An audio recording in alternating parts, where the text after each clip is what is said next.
अस्सलाम वालेकुम। आज का जो हमारा टॉपिक है उसका नाम है effects of drug on nervous coordination. आपकी बॉडी में जो नर्वस कोऑर्डिनेशन हो रही है थ्रू नर्वस सिस्टम, उसमें ड्रग्स यानी डिफरेंट मेडिसिन्स का क्या इफ़ेक्ट होता है।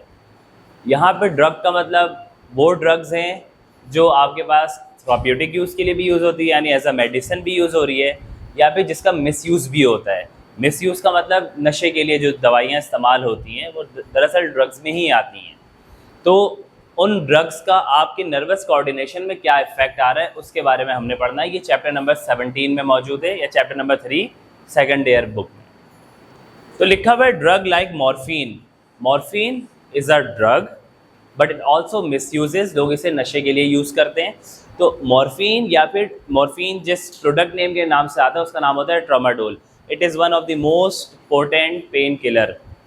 ये इंतहाई पोटेंट पेन किलर है। मिसाल के तौर पे नाउज़ुबिल्लाह को अगर गाड़ी से क्रश होकर आ रहा है हॉस्पिटल में, या बिल्कुल उसकी लिम्ब जो है वो लेसरेट हो गई, सेपरेट हो गई, हाथ पैर कट के अलग हो गए, तो कितनी शदीद तकलीफ़ होती है।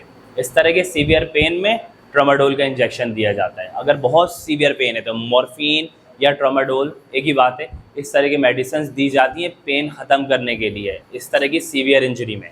तो लिखा हुआ इस तरह के जो ड्रग्स है ना वो क्या प्रोवाइड करते हैं बेटा, पेन रिलीफ प्रोवाइड करते हैं बाय ब्लॉकिंग पेन पाथवेज। जो पेन के सिग्नल्स आपके सीएनएस तक जा रहा होता है, सेंट्रल नर्वस सिस्टम तक, ये जो ड्रग्स होती हैं मॉर्फिन और ट्रामाडोल, ये क्या करती हैं, इस पाथवे को ही ब्लॉक कर देती हैं। जब ये पाथवे ब्लॉक हो जाएगा तो सिग्नल जो जनरेट होना है वो क्या हो जाएगा, रुक जाएगा, पेन ख़त्म हो जाएगा। तो ये एक सिंपल आपको तरीके से बताया हुआ है कि ट्रामाडोल या मॉर्फिन जो है हम इसलिए लेते हैं कि वो पेन को रिलीव करता है, ठीक है। उसके बाद लिखा हुआ है the brain can also control pain perception through its own natural chemical called endorphins. ये दूसरी बात है आपके पास कि हमारा जो ब्रेन है वो पेन को खुद भी कंट्रोल करने की सलाहियत रखता है। वो खुद पेन कैसे कंट्रोल करता है, किसी भी तरह इंजरी हुई है तो आप जैसे ही इंजर्ड होते हैं, आपका टिश्यू डैमेज होता है, आप इंजरी का शिकार हुए तो आपको पेन स्टार्ट होता है। वो पेन आपको रहेगा शुरू में और फिर एक ट्रांजिएंट टाइम आता है जिसमें पेन ख़त्म हो जाता है। चोट लगी, दर्द हुआ और उसके बाद पेन ख़त्म है। वो पेन ख़त्म क्यों होता है, क्योंकि आपकी बॉडी में एंडोजिनस क्या रिलीज़ होते हैं बेटा, एंडोर्फिन्स रिलीज़ होते हैं। क्या रिलीज़ होते हैं, एंडोर्फिन्स। और ये एंडोर्फिन्स जो हैं ये नेचुरल पेन किलर कहलाते हैं। एंडोर्फिन्स क्या कहलाते हैं, ये ऐसे केमिकल्स हैं जो नेचुरल पेन किलर कहलाते हैं। हमारे नर्वस सिस्टम में पेन पाथवे को ब्लॉक कर देते हैं नेचुरली, और आर्टिफिशियली मॉर्फिन या ट्रामाडोल यूज़ किया जाता है, ठीक है। लिखा हुआ है endorphins help in critical situations. देखो लिखा हुआ है एंडोर्फिन जो है वो क्रिटिकल सिचुएशंस में हेल्प करते हैं कि जब आपकी बॉडी में इंजरी हो जाए या कोई स्ट्रेस की कंडीशन है, वो पेन परसेप्शन को ब्लॉक कर देती हैं जब तक इमरजेंसी ओवर ना हो जाए। जो इमरजेंसी इंजरी हुई है, स्ट्रेस आया बॉडी में, जब तक वो ख़त्म ना हो जाए तब तक एंडोर्फिन्स क्या करते हैं, पेन को क्या कर देते हैं बेटा, ख़त्म कर देते हैं। अब एग्जाम्पल दी हुई है आपके पास कि वो ड्रग्स जो कि आपके क्या करते हैं, नर्वस कोऑर्डिनेशन पे इफेक्ट करते हैं। उन ड्रग्स बहुत सारी होती हैं लेकिन उनमें एक बहुत बड़ी क्लास किस चीज़ की है, नारकोटिक्स। क्या कहलाते हैं ये, नारकोटिक्स ड्रग्स। तो नारकोटिक ड्रग्स क्या होते हैं बेटा, ऐसा ड्रग जो आपके कहाँ पे काम करता है, सीएनएस में, और पेन को क्या करता है, रिड्यूस करता है, और क्या फीलिंग करवाता है, यूफोरिया। क्या फीलिंग करवाता है आपको, euphoria. Euphoria is a condition जिसमें बंदे को सब कुछ अच्छा अच्छा लगने लगता है। वो जो परसेप्शन ऑफ रियलिटी है, उसकी हकीकत को समझना है, वो ख़त्म हो जाता है और वो किधर चला जाता है, यूफोरिया की तरफ। उसको पूरी दुनिया अच्छी लगने लगती हैं, उसको बागात और हूर और परी और बस सारी चीज़ें अच्छी नज़र आ रही हैं, दुनिया में सारा गम उसका ख़त्म हो जाता है। ये कंडीशन क्या कहलाता है, यूफोरिया। और ये कौन से ड्रग्स करवाते हैं बेटा, नारकोटिक्स। तो नारकोटिक्स ऐसे ड्रग्स हैं जो कहाँ पे काम कर रहे हैं बेटा, पेन को क्या कर रहे हैं, कम कर रहे हैं, और कौन सी फीलिंग करवा रहे हैं, यूफोरिया की।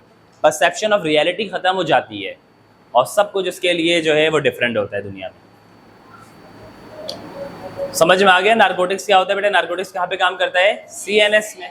तो हम यही तो पढ़ रहे हैं, वो ड्रग जो कहाँ पे काम करते हैं, आपके नर्वस सिस्टम में, नर्वस कोऑर्डिनेशन में। और ये क्या करते हैं, पेन को रिड्यूस करता है और साथ साथ कौन सी फीलिंग करवाते हैं, यूफोरिया की। और इसकी एग्जाम्पल क्या क्या है बेटा, कॉमन नारकोटिक्स की, हेरोइन, कैनाबीज, निकोटीन, अल्कोहल और इनहेलेंट्स। ये सारे ऐसे ड्रग्स हैं बेटा जो कि आपके पास क्या हैं, नारकोटिक्स कहलाते हैं। क्या कहलाते हैं, नारकोटिक्स। तुम लोगों ने नाम सुना होगा, इससे ज़्यादा नाम से ज़्यादा तुम लोगों को नहीं पता होगा, ऐसा ही है। until unless तुम लोग में से कोई यूज़ करता हो। तो क्या क्या है नारकोटिक्स में? Heroine, cannabis, nicotine, alcohol, inhalants. आगे बात समझ में? अब हमें वन बाय वन डिटेल से सबके बारे में पढ़ना है। तो अभी तुम लोग को ये वाली स्लाइड समझ में आ गई बेटा कि हमें ये पढ़ना है कि कौन सा ड्रग जो है नर्वस कोऑर्डिनेशन पे इफेक्ट कर रहा है। और हमने एग्जाम्पल पढ़ी कि हम ट्रामाडोल या मॉर्फिन यूज़ करते हैं जो हमारे सीएनएस में एक्ट करता है और पेन को क्या कर देता है? रिड्यूस कर देता है। ये पेन किलर है। नेचुरल पेन किलर कौन होते हैं बेटा? एंडोर्फिन्स। और नार्कोटिक ड्रग्स जो हैं वो आपके सीएनएस में काम करते हैं और किसको कम कर देते हैं? रिड्यूस। पेन को रिड्यूस करते हैं और कौन सी फीलिंग करवाते हैं? यूफोरिया। परसेप्शन ऑफ रियलिटी को चेंज कर देते हैं। और कॉमन नार्कोटिक्स कौन कौन है? इनहेलेंट्स। ठीक है, बताता हूँ आगे। तो ये हीरोइन है, ये हीरोइन है। इसे वाइट पाउडर कहा जाता है। ये दुनिया में most commonly use narcotic drug है। इसे हम हीरोइन कहते हैं। इसे क्या बोला जाता है बेटा? White powder. इसका टेस्ट बिटर होता है। और ये कहाँ से ड्राइव हुआ हुआ है बेटा? मॉर्फिन से। वही मॉर्फिन जो अभी हम मेडिसिन के तौर पे यूज़ करते हैं। मैंने आप लोगों को बताया था ना कि इंजरी में हम मॉर्फिन के इंजेक्शंस देते हैं जो कि बहुत ही पोटेंट पेन किलर है। उसी को यूज़, उसका मिसयूज़ जो है वो किस फॉर्म में होता है? हीरोइन की फॉर्म में। ये किस कलर का दिख रहा है तुम्हें? और ये किस फॉर्म में? तो ये क्या कहलाता है? White powder. ये वाइट पाउडर कहलाता है। और ये कहाँ से बनता है बेटा? मॉर्फिन। इसके प्लांट है। इस प्लांट का नाम क्या है? Opium Poppy plant. तो मॉर्फिन ये प्लांट है, देख रहे हो? ये ओपियम के फ्रूट्स हैं। ये इसमें फ्लावर लगता है। ये फ्रूट है इसका, ये वाला। ये फ्लावर है, ये फ्रूट है। ये फ्रूट जब पक जाता है उसमें कट लगा लगा के इससे मॉर्फिन निकाला जाता है। अगर वो फार्मास्यूटिकल कंपनी में जा रहा है तो वो morphine as a drug use होगा। और किसी नशे के हाथ में लग रहा है तो वो क्या बन जाएगा? हीरोइन। तो उसके ड्राइड पाउडर, इसको कट लगता है तो उसमें से सिक्रीशंस आती हैं और फिर उसको ड्राई करके क्या बनाया जाता है? वाइट पाउडर, जिसे क्या कहा जाता है? हीरोइन। ये बहुत पोटेंट मिसयूज़ होने वाली नार्कोटिक ड्रग है और बहुत से लोग इसको यूज़ करते हैं। और इसकी काश्तकारी कहाँ पर होती है पता है तुम लोगों को? अफ़गानिस्तान में, इंडिया में, पाकिस्तान में, दुनिया भर में होती है। लेकिन अफ़गानिस्तान में KPK में ओपियम की जो है ना काश्तकारी बहुत होती है। और ये जहाँ पे भी होती है वो लीगलाइज होती है, यानी गवर्नमेंट के कंट्रोल में होती है। ये नहीं कि आप घर में ओपियम उगा के और हीरोइन बेचना शुरू कर दो, ये इल्लीगल है। समझ में आ गया? तो हीरोइन को हम क्या कहते हैं बेटा? White powder. उसके बाद है कैनबीज। इसे देखो लिखा हुआ है मारीजुआना, लेकिन इसे हम मारुआना पढ़ते हैं। क्या पढ़ते हैं? मारुआना। मारीजुआना नहीं, मारुआना पढ़ते हैं। जे जो है वो साइलेंट होता है। और दूसरा नाम क्या है इसका? कैनबीज। मारुआना कहते हैं। या आम लफ्ज़ों में से हम लोग क्या कहते हैं पता है तुम लोग को? चर्स। चर्स तो सुना होगा ना, ये तो हमारे यहाँ भी बहुत कॉमनली यूज़ की जाती है चर्स जो है। तो ये कैनबीज प्लांट है। ये भी, इसको भी ग्रोथ करवाना इसके घर में इल्लीगल होता है, कैनबीज। तो ये इसे हम मारुआना कहते हैं या इसको हशीश भी कहा जाता है। हशीश में और चर्स में फ़र्क है वो मैं तुम लोगों में बताता हूँ। मैंने इस्तेमाल नहीं किया है लेकिन मुझे पता है तो तुम लोगों में बता रहा हूँ। तो ये मारुआना कहलाता है। इसके प्लांट का नाम क्या है बेटा? Cannabis indica. इसके प्लांट का नाम क्या है? कैनबीज इंडिका है। ये प्लांट देख लो किस तरह का ग्रास लाइक स्ट्रक्चर है। और ये कहाँ से मिलता है? Cannabis sativa. Dried flowering tops and leaves. इसके लीव्स से फ्लावर को ड्राई करके ये कैनबीज बनाई जाती है। इस तरह से भर करके इसको किसी भी रोल अप करके इसको इस्तेमाल किया जाता है चर्स बना के। अगर ड्राइड अप है तो वो हशीश बनेगा। और अगर वो डायरेक्ट वेट प्लांट से बनाया जा रहा है तो वो चर्स बनता है।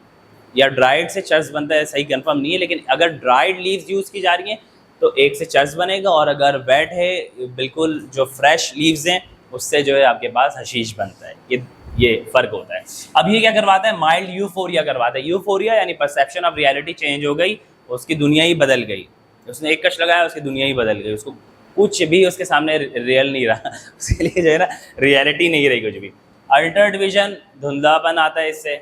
जजमेंट चेंज हो जाती है, उसको कुछ समझ ही में नहीं आता। नशे में बंदे को कुछ कहाँ समझ में आता है। और रिलैक्सेशन, और वो रिलैक्स हो जाता है, उसके सारे दुनिया के गम खत्म हो गए। और अक्सर इसके किसके साथ यूज़ किया जाता है बेटा? टोबैको, तंबाकू के साथ। टोबैको यानी निकोटीन, जो सिगरेट आती है ना, सिगरेट में निकाल के इसको बनाया जाता है। और अल्कोहल और कैफीन के साथ इसको इस्तेमाल किया जाता है। ये क्या कहता है आपका? कैनबीज। ऐसे को हम क्या कहते हैं? मारुआना। सही है। तो इसी से क्या बनता है बेटा आपके पास? चर्स और हशीश नाम तो सुना होगा ना। इसके अलावा निकोटीन है। निकोटीन तो तुम लोगों ने देखा होगा, दादी नानी भी यूज़ करती हैं, वालिदैन मतलब वालिद साहब भी यूज़ करते ही होंगे अगर कोई करते हैं सिगरेट वगैरह तो। और ये तो बहुत कॉमन है। निकोटीन उतना बुरा मतलब उतना बदनाम नहीं है जितना बाकी दोनों थे ना। चर्स तो बहुत बदनाम है, तो सिगरेट पी रहे हैं तो घर के अंदर आ जाता है, चर्स चीज़ को तो अंदर नहीं आने दिया जाएगा ना। तो निकोटीन क्या है बेटा? निकोटीन अल्कलॉइड जो है वो टोबैको प्लांट से मिलता है। ये जो प्लांट है ये टोबैको प्लांट कहलाता है, ठीक है, तंबाकू का पौधा। ये हमारे एसिटाइलकोलिन रिसेप्टर से, ब्रेन के एसिटाइलकोलिन रिसेप्टर से बाइंड करता है। ये क्या कहलाता है हमारे पास? Nicotine alkaloid. और ये क्या करता है? हमारे हार्ट रेट को बढ़ाता है, ब्लड प्रेशर को बढ़ाता है और मस्कुलर एक्टिविटी को बढ़ाता है, बंदे को अलर्ट कर देता है। बंदे को क्या कर देता है? अलर्ट। देखो जो लोग इसके आदी होते हैं ना बेटा, अगर उनको सिगरेट नहीं मिलती है तो वो वीकनेस फील करते हैं। क्या फील करते हैं? वीकनेस, क्योंकि ये एसिटाइलकोलिन रिसेप्टर से ब्रेन पे अटैच कर रहा है। ये एक्साइटेटरी न्यूरोट्रांसमीटर के तौर पे काम करेगा। ये कोई यूज़ करता है तो उसकी मेंटल एक्टिविटी बढ़ जाती है। कोई बंदा जो सिगरेट का आदी है उसको तुम सिगरेट नहीं दोगे 2 घंटे के लिए तो वो बेहोश होने लगेगा या वीकनेस फील करेगा, उसको थका थका महसूस करेगा। उसको 2 सिगरेट दे दो फिर वो सारा काम कर देगा। समझ में आ रही बात? उसमें एनर्जी आ जाएगी। तो ये निकोटीन कहलाता है। इसके प्लांट का नाम क्या है बेटा? Tobacco plant. Tobacco mosaic disease जो वायरस सबसे पहले डिस्कवर हुआ था इसी प्लांट से डिस्कवर हुआ था। और ये किस फॉर्म में आता है? सिगरेट की फॉर्म में। जितने भी सिगरेट है वो क्या है? निकोटीन है। च्युइंगम ये गम्स की फॉर्म में आता है। निकोटीन पैचेस होते हैं, लोग पैचेस लगाते हैं जो आदी होते हैं। और गम्स आता है। इसके अलावा तंबाकू जो पान में यूज़ होता है तो तुम लोगों ने देखा ही होगा ना ब्लू वाले डब्बे में, तो वो निकोटीन है। क्या है? निकोटीन। उसके बाद अल्कोहल है। अल्कोहल को क्या कहते हैं? ये टॉपिक है तुम लोग ये बुक में तो पढ़ना पड़ेगा ना भाई। अल्कोहल क्या है बेटा? शराब है। अगला टॉपिक बेटा हमारा इनहेलेंट्स है। हम टॉपिक पढ़ रहे हैं वो ड्रग्स जो हमारे कहाँ पे एक्ट करते हैं? सीएनएस में। तो इनहेलेंट्स क्या होते हैं? Inhalants are volatile substances. ये वोलेटाइल सब्सटेंसेज हैं जो खुद ब खुद जो है वो गैशियस फॉर्म में कन्वर्ट हो रहा होता है, वोलेटाइल होता है। इसकी एग्जाम्पल क्या क्या है? Glues, paints, markers, cleaning fluids जो घर में होते हैं, जितने भी फ्लूइड्स हम घर में यूज़ कर रहे होते हैं, फिनाइल वगैरह, ये सारे। तो इनमें साइको एक्टिव केमिकल्स मौजूद होते हैं। चूँकि ये वोलेटाइल हैं तो ये लिक्विड फॉर्म से गैशियस फॉर्म में कन्वर्ट होते हैं और ये गैशियस फॉर्म में मौजूद होते हैं। और इनके जो मॉलिक्यूल्स हैं वो साइको एक्टिव होते हैं। अगर हम उन्हें इनहेल करेंगे तो वो हमारे सीएनएस में जाके इफेक्ट करता है और हमारे में थोड़ी बहुत चेंजिंग आती है। साइको एक्टिव केमिकल्स हमारे ब्रेन को अफेक्ट करता है, जिसकी वजह से हमारे पास माइंड अल्टरिंग इफेक्ट्स आते हैं। हमारे जो हमारा जहन है वो तब्दील होता है और अगर बहुत ज़्यादा कोई यूज़ करे तो क्या हो सकता है? उसको ब्रेन डैमेज हो सकता है। ये क्या कहलाते हैं बेटा? इनहेलेंट्स। और इसमें क्या क्या शामिल हैं? Glues, paints, cleaning fluids, petrol, glues. और पाइप के लिए हम लोग क्या यूज़ करते हैं? वो समत बॉन्ड। ये सब की स्मेल होती है ना बहुत तेज़, तो इसमें साइको एक्टिव केमिकल्स मौजूद होते हैं। लोग इसमें अगर डिपेंडेंट हो जाएं तो वो तो बॉडी को डैमेज करेगा, साथ साथ आपके ब्रेन को भी डैमेज करता है। ये क्या कहलाते हैं बेटा? इनहेलेंट्स। ये भी वो ड्रग्स हैं जो आपके किसको इफेक्ट करते हैं? सीएनएस को। Very good. अब ये लास्ट टॉपिक है इसका, आज के टॉपिक का बेटा, कि हमें पता होना चाहिए कि डिफरेंस क्या है ड्रग डिपेंडेंस का, ड्रग एडिक्शन का और ड्रग टॉलरेंस का। आपकी बुक में मौजूद है। आपकी बुक में मेरे ख्याल से सिर्फ ड्रग एडिक्शन और ड्रग टॉलरेंस मौजूद है, ऐसा ही है, ड्रग डिपेंडेंस मौजूद नहीं है।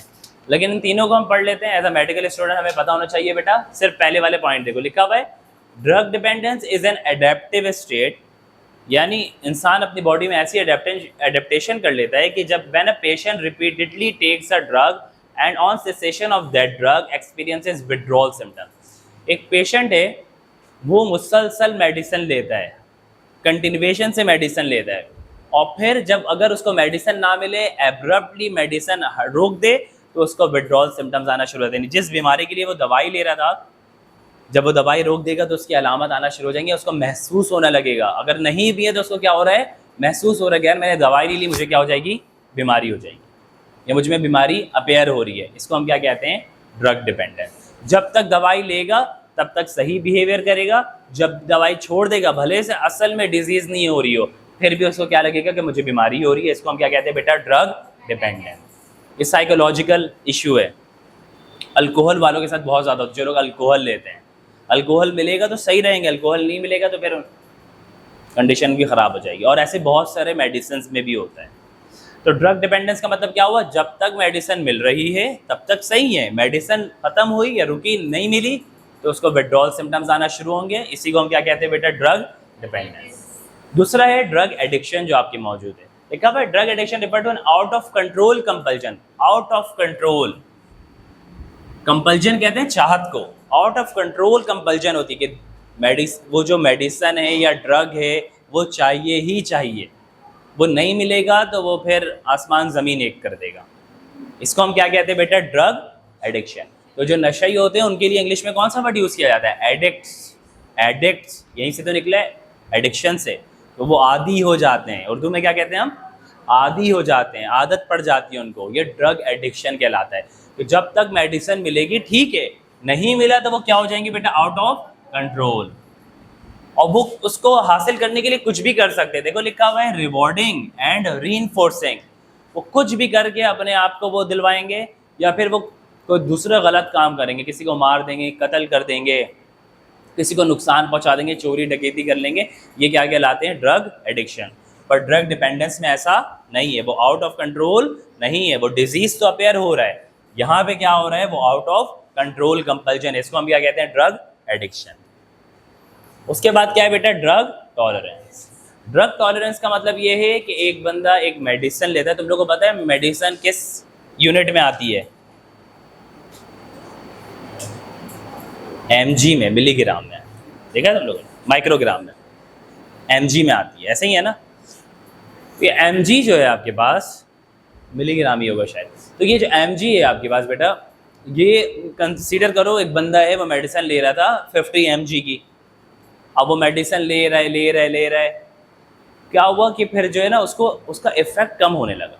इफेक्ट क्या होने लगा, कम। वो 50 mg की दवाई पहले लेता था वो सही हो जाता था, अब वो 50 mg की दवाई ले रहा है तो वो सही महसूस नहीं कर रहा, अब वो चाह रहा है कि इसकी डोज बढ़ाई जाए, या वो 2 टैबलेट खाए, एक 50 mg की जगह कितनी टैबलेट खाए, 2 टैबलेट खाए, तब उसका असर आ रहा है। इसको हम क्या कहते हैं, ड्रग टॉलरेंस। ये कोई साइकोलॉजिकल इशू नहीं है, this is a real mechanism.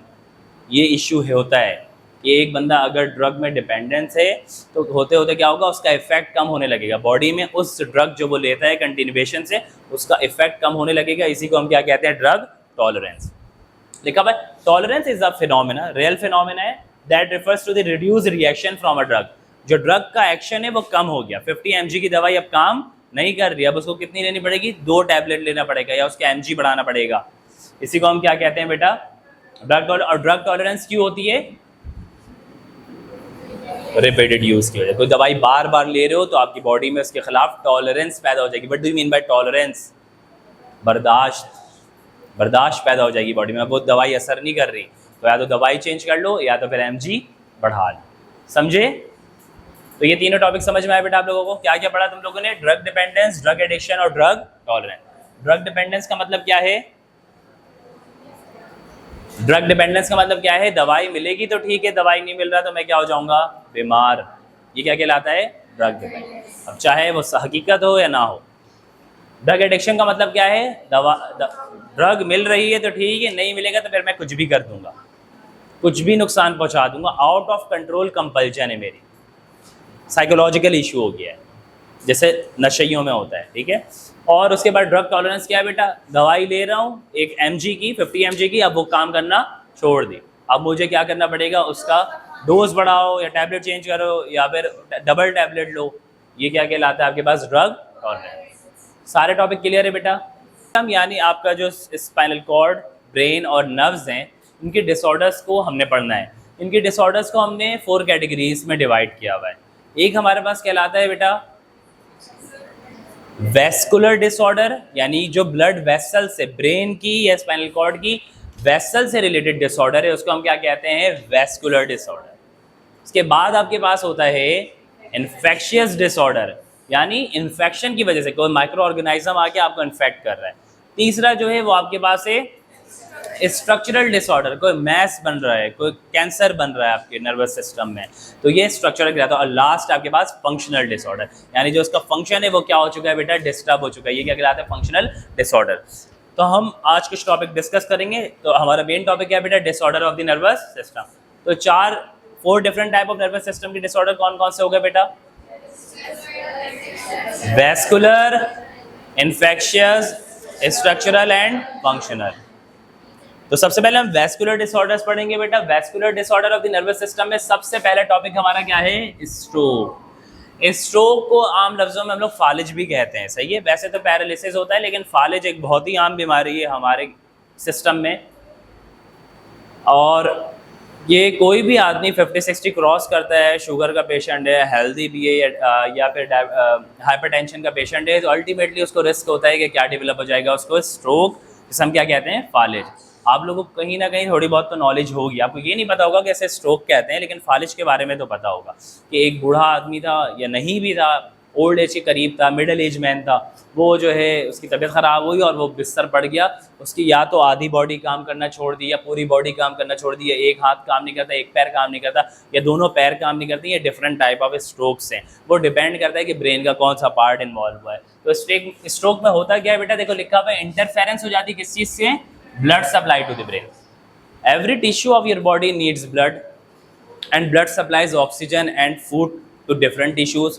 Same goes to the brain. आप जितना भी ऑक्सीजन लेते हो बेटा, उसका 1/3 जो है वो आपके ब्रेन को जाता है, क्योंकि ब्रेन अगर चलेगा तो पूरी बॉडी चलेगी ना। आपकी आइज, आपके लेग्स, आपके टोज, आपके knee, every single part of your body is controlled by that structure, that is called brain. और ब्रेन को क्या सप्लाई होती है बेटा? ब्लड। ये एक्सटेंसिव ब्लड सप्लाई नजर आ रहा है तुम लोग को? इतना extensive blood supply.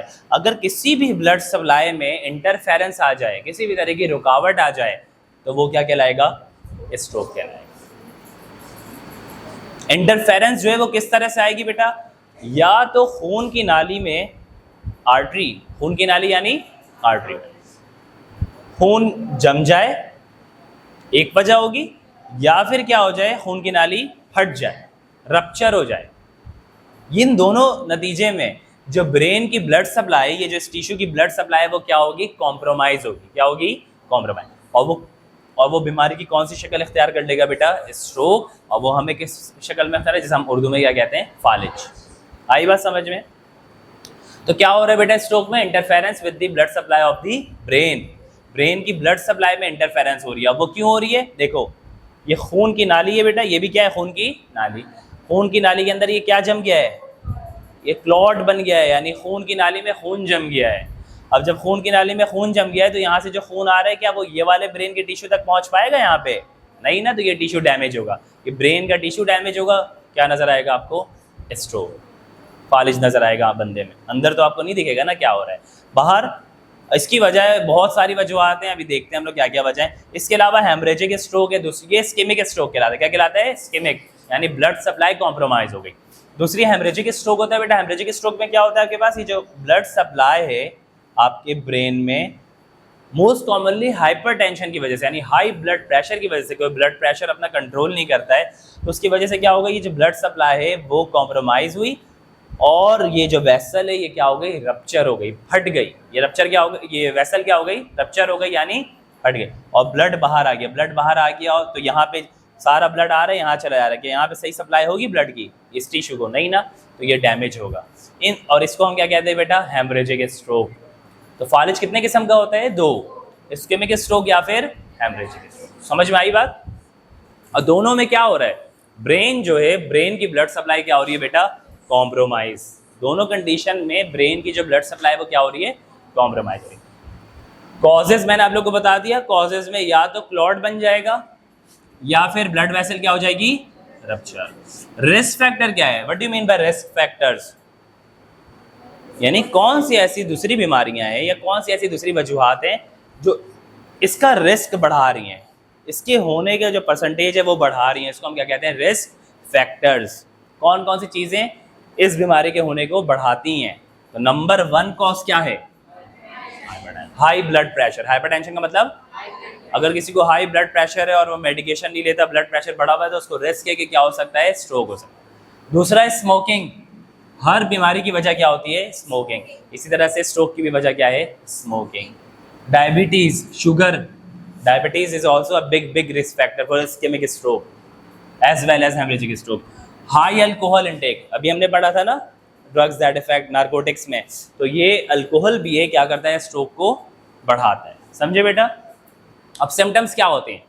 Sudden severe headache, अगर ब्लड वेसल रप्चर हो गई या स्ट्रोक हो रहा है तो ब्रेन का टिश्यू डैमेज हो रहा है ना, तो आपके मेनिंजेस से मैसेजेस आते हैं, बहुत शदीद किस्म का दर्द होता है, सीवियर हेडेक शुरू होता है, लॉस ऑफ बैलेंस कोऑर्डिनेशन, जो बॉडी का बैलेंस है कोऑर्डिनेशन इम्बैलेंस होता है, बंदा गिर जाता है, वीकनेस होती है या फिर क्या हो जाती है, शुरू में वीकनेस होगी, आपको बताएगा पेशेंट की वीकनेस हो रही है और अल्टीमेटली उसको क्या हो जाएगा, पैरालिसिस हो जाएगी, ठीक है।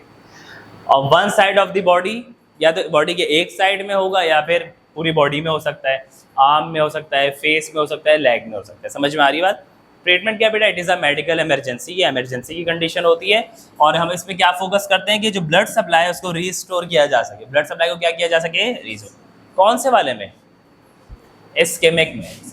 इस्केमिक हो गया है तो हम कोशिश करेंगे कि ब्लड सप्लाई को क्या किया जा सके, रीस्टोर किया जा सके। तो अगर किसी को इस्केमिक स्ट्रोक है, हेमरेजिक स्ट्रोक है, तो हमें कैसे पता चलेगा, वेरी गुड, शाबाश, किसके जरिए पता चलेगा बेटा, सीटी स्कैन में तुम लोग को दिखाऊं,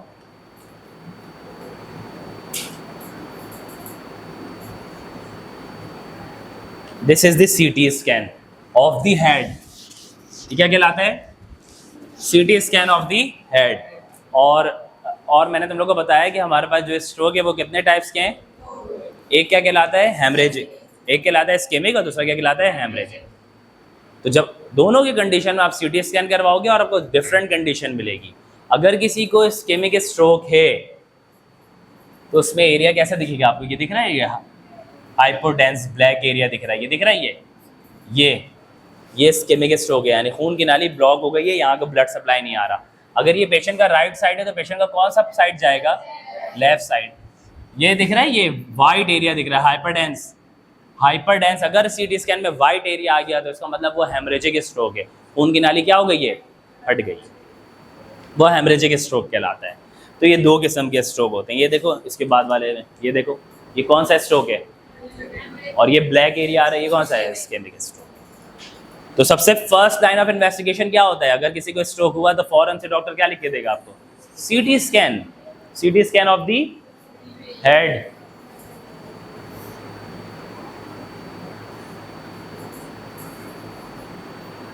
समझे। तो ये मेडिकल इमरजेंसी है, अगर इसके में तो हम रिस्टोर करेंगे ब्लड को, 4.5 घंटे का टाइम होता है आपके पास, 4.5 घंटे के अंदर हॉस्पिटल पहुंचो, इंजेक्शन लगेगा टिश्यू प्लाज्मिनोजेन एक्टिवेटर का और आपकी ब्लड सप्लाई रिस्टोर हो जाएगी। इस्केमिक में, हेमरेजिक स्ट्रोक में अगर सुपरफिशियल हेमरेज है, तो अगर मतलब सुपरफिशियल यहाँ पे ब्लड है तो बरहोल ड्रेनेज करके, सर्जरी करके, ब्रेन ओपन करके ब्लड को निकाल लिया जाता है। लेकिन अगर बहुत डीप है तो फिर कुछ नहीं किया जा सकता, पेशेंट को नर्सिंग केयर किया जाता है। क्या किया जाता है, नर्सिंग केयर की जाती है और उसके ब्लड प्रेशर को मैनेज किया जाता है। समझ में आ गई बात, हेमरेजिक स्ट्रोक में। So this is a stroke. तो स्ट्रोक में क्या होता है बेटा, interference with blood supply. Clear है। उसके बाद है हमारे पास हीमाटोमा।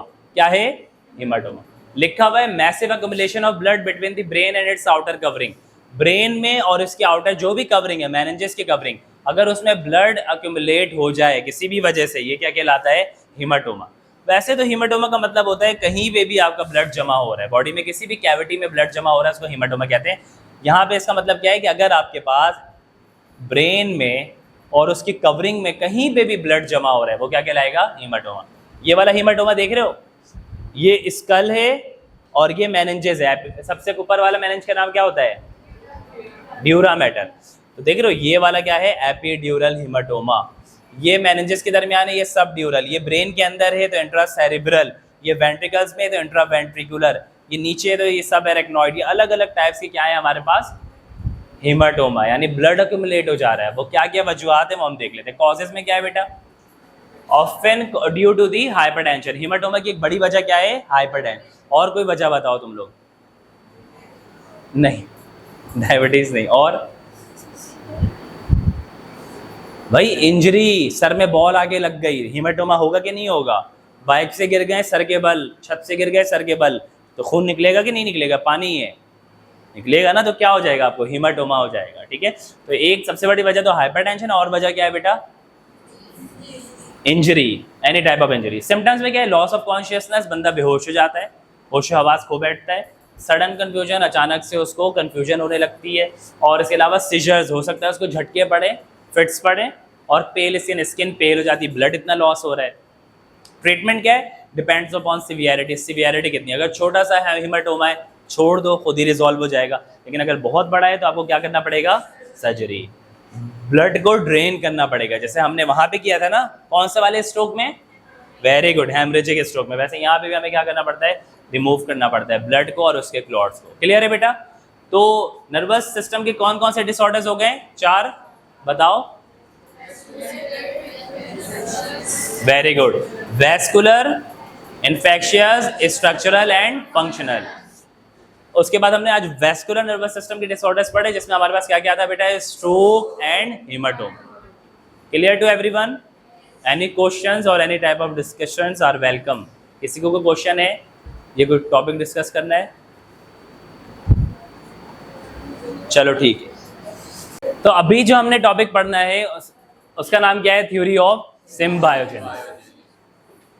तो ये साइंटिस्ट का नाम है, वो आप लोग पढ़ लीजिएगा, खुद से लिखा हुआ है। इन्होंने स्टेट किया था कि some of the organelles in today's eukaryotic cell, कुछ ऐसे organelles, what are organelles, very good, cellular components है, जिनसे मिलके क्या बन जा रहा है बेटा, सेल, उसको हम क्या कह रहे हैं, ऑर्गेनेल्स। तो आज के कुछ सेलुलर ऑर्गेनेल्स जो यूकैरियोटिक सेल में मौजूद हैं, वो एक जमाने में क्या थे बेटा, प्रोकैरियोटिक माइक्रोब्स। एक जमाने में वो क्या थे, माइक्रो ऑर्गेनाइज्म थे। सिंपल वर्ड में हम क्या कहेंगे, माइक्रो ऑर्गेनाइज्म। आज के ज़माने में जो हमारे सेल्स में, यानी यूकैरियोटिक सेल में जो कुछ ऑर्गेनल्स मौजूद हैं, वो पुराने ज़माने में क्या हुआ करते थे, माइक्रो ऑर्गेनाइज्म। प्रोकैरियोटिक माइक्रोब्स का मतलब माइक्रो ऑर्गेनाइज्म हुआ करते थे। इसे हम क्या कहते हैं, थ्योरी ऑफ सिम्बायोजेनेसिस। समझे?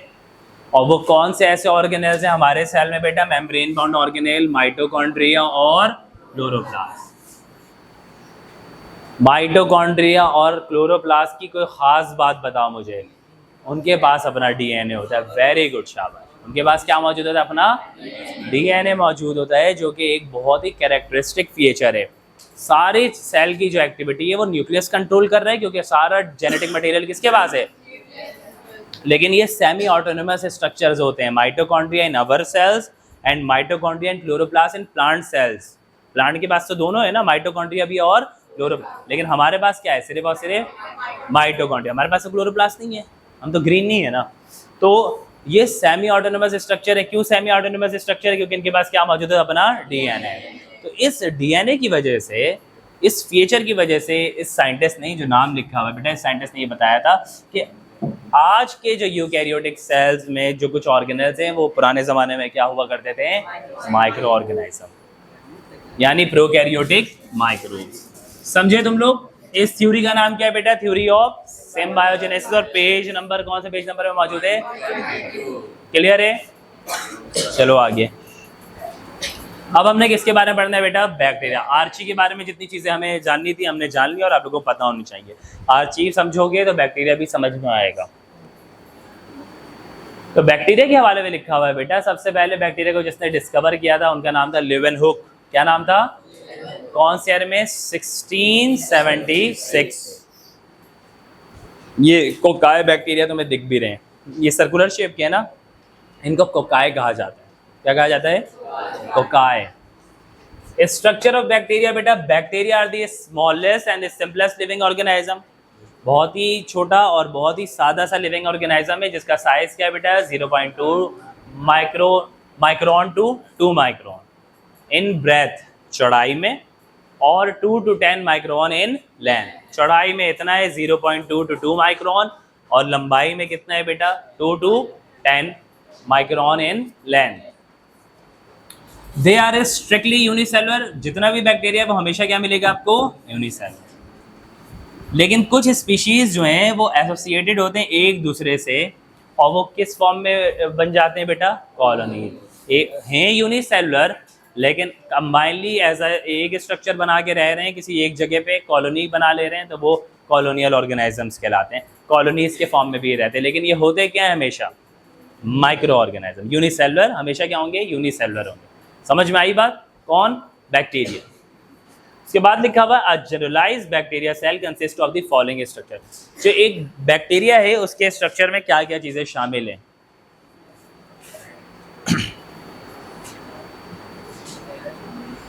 ये देखो, ये एक बैक्टीरिया का जनरल स्ट्रक्चर है जिसमें आपको ये सारी चीज़ें नज़र आएंगी। क्या क्या चीज़ शामिल है बेटा? एक फ्लैजिला मौजूद है जिसके ज़रिए ये मूव करेगा अगर ये मोटाइल है तो।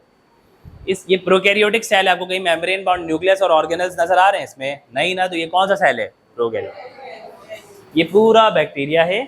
इसके पास ये इतनी टफ सी कौन सी लेयर मौजूद है? Cell wall. कुछ बैक्टीरिया के पास सेल वॉल के बाहर भी एक स्टिकी सब्सटेंस मौजूद होता है, वो क्या कहलाता है? तो येलो वाला जो आपको दिख रहा है वो क्या है? कैप्सूल के अंदर ये इतनी मोटी सी लेयर कौन सी है? Cell wall. और प्लाज्मा और उसके सेल वॉल के अंदर ये कौन सी लेयर आ गई बेटा? ये क्या है? और ये वाला क्या है बाहर? कैप्सूल। समझे? तो कुछ बैक्टीरिया में कैप्सूल होता है, हर बैक्टीरिया में कैप्सूल मौजूद नहीं होता, लेकिन हर बैक्टीरिया में क्या मिलेगा आपको? और सेल वॉल में क्या मिलेगा? Very good, peptidoglycan. Cell wall में क्या मिलेगा? पेप्टाइडोग्लाइकेन। सही है। इसके अलावा इसके पास न्यूक्लियोइड मौजूद होता है, इसका जीनोम मौजूद होता है जो कि क्या होता है? डीएनए। इसका जीनोम मौजूद है। चूंकि सेलुलर स्ट्रक्चर है तो साइटोप्लाज्म मौजूद है। कोई भी मेम्ब्रेन बाउंड ऑर्गेनल्स मौजूद नहीं है, ना माइटोकॉन्ड्रिया, ना गोल्जी बॉडीज, ना एंडोप्लाज्मिक रेटिकुलम है। इसके अलावा ये छोटे छोटे क्या दिख रहे हैं बेटा? राइबोसोम। इसके अलावा ये पिलाए मौजूद है, इसको पिलाए कहते हैं। ये सिंगुलर पाइलस, एक पाइलस कहलाता है, ये सारा क्या है? पिलाए। तो ये पिलाए इसको हेल्प करता है अटैचमेंट में, जीन ट्रांसफ़र में। तो एक लिविंग ऑर्गेनिज्म जो पेरेंट ऑफस्प्रिंग नहीं, वो दूसरे लिविंग ऑर्गेनिज्म में जीन ट्रांसफ़र कर रहे हैं, इस ट्रांसफ़र को हम क्या कहते हैं? हॉरिजॉन्टल। अगर पेरेंट टू ऑफस्प्रिंग है तो वो क्या है? वर्टिकल। आई बात समझ में? तो ये किसका स्ट्रक्चर है बेटा? बैक्टीरिया का। हम इसको आगे कल डिटेल से कंटिन्यू करेंगे, ठीक है?